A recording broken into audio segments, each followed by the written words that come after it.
तर मंडळींनो, आता वाजले रात्रीचे 12 आणि आम्ही निघालोय सगळे कळसुबाईला. म्हणजे महाराष्ट्रातलं सगळ्यात उंच शिखर म्हणजे आपलं कळसुबाई, आणि आमच्यातलं कोणीच गेलेलं नाही. त्याच्यामुळे आमच्यासाठी हा खतरनाक एक्सपिरियन्स असणार आहे. तर आपला एकदा डायलॉग होऊन जाऊ द्या निघायचं. तर नमस्कार.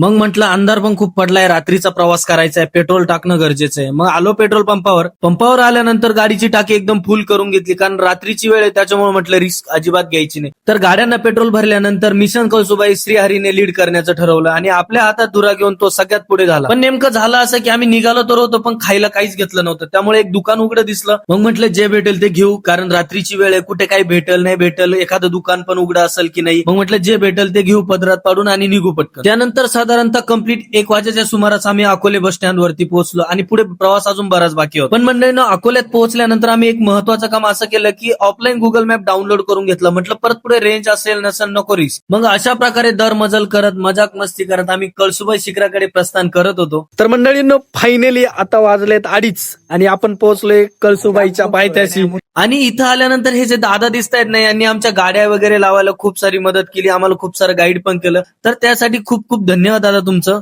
आणि मंडळींनो, तुम्ही पण कळसुबाईला आले तर ह्या दादांची नक्की भेट घ्या. तर धन्यवाद मंडळींनो. आता पुढील भागात भेटूयात आणि खूप साऱ्या ट्रेकिंग आणि मजाच्या गोष्टी बघूयात.